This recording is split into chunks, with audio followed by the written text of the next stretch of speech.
हरियाणा में लगातार तीसरी बार आज भारतीय जनता पार्टी की सरकार फिर से शपथ लेने जा रही है।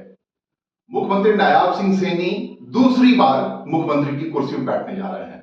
पंचकुला के पैरेड ग्राउंड में तैयारियां पूरी हैं। प्रधानमंत्री नरेंद्र मोदी, गृह मंत्री अमित शाह और बीजेपी के तमाम दिग्गज अपने अपने इलाकों से निकल करके चंडीगढ़ और पंचकुला पहुंच रहे हैं। इस तैयारी के बीच में जो एक बिना रुकने वाला सफर है भारतीय जनता पार्टी का, वो अगले राह की तरफ चला है और अब अगली परीक्षा भारतीय जनता पार्टी की महाराष्ट्र और झारखंड में होने वाली है।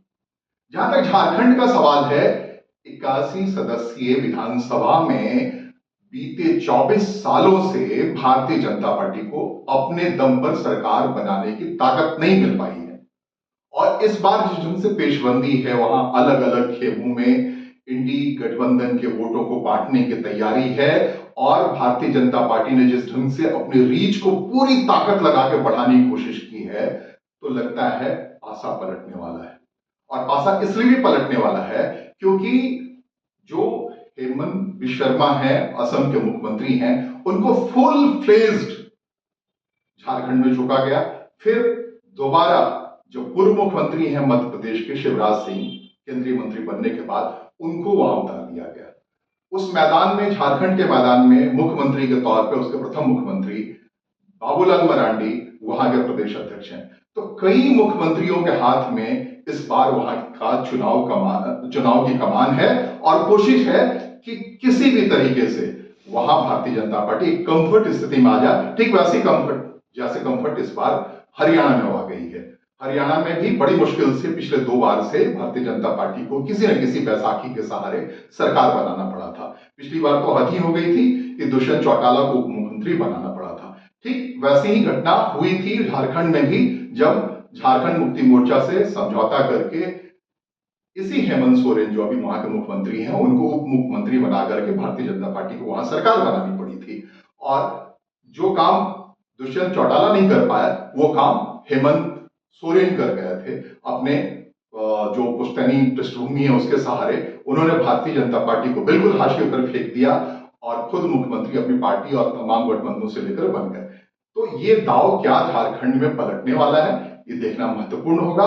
क्या 81 सदस्यीय विधानसभा में इस बार भारतीय जनता पार्टी अपने बल पर सरकार बनाने की नौबत में आएगी, स्थिति में आएगी? ये अगले लड़ाई की कहानी है और इस लड़ाई पर मेरी पैनी नजर बनी रहेगी और इसके बारे में तमाम घटनाओं, तमाम तैयारियों, तमाम वार प्रतिवार के बारे में आपको अवगत कराता रहूंगा। ये मेरी कोशिश होगी। मेरी कोशिश ये भी होगी कि आपको महाराष्ट्र चुनाव के जो बहुत सारे आयाम तैयार हुए पड़े हैं, कुछ भी स्पष्ट वहां दिख नहीं रहा है। क्या इंडी गठबंधन उद्धव ठाकरे को अपना नेता मानेगा? क्या शरद पवार मान जाएंगे या सुप्रिया सुले वहां नई पार्टी के तौर पे उभरेगी कि उनको मुख्यमंत्री की कुर्सी चाहिए, या कांग्रेस अपने हाथ में रखना चाहेगी, या यहां जहां बीजेपी नित गठबंधन है एनडीए का, उसमें स्पष्ट रूप से शिंदे ही मुख्यमंत्री रहेंगे, या अजित पवार किसी ढंग से अपना दावा ठोकेंगे, या फिर देवेंद्र फडणवीस को सामने करके या कोई और किसी को सामने करके भारतीय जनता पार्टी वहां मुकम्मल तैयारी में जाएगी और महाराष्ट्र में अपनी सरकार बनाने की कोशिश करेगी अपने दम पर। ये होता है, नहीं होता है? क्या भारतीय जनता पार्टी इस गठबंधन एरा से बाहर निकल पाती है या नहीं निकल पाती है? ये देखना, जिस ढंग से हरियाणा में निकल आई है, इस ढंग से क्या वो झारखंड में भी निकल जाएगी, क्या वो महाराष्ट्र में निकल आएगी? इन तमाम पहलुओं पर मेरी नजर होगी और अगले पूरे महीने भर आपको इससे मैं अवगत कराता रहूंगा। बहुत बहुत धन्यवाद। आप जुड़े रहें AKT न्यूज से और अपना आशीर्वाद दर्शक के नाते हमें दिए रखें। All the best.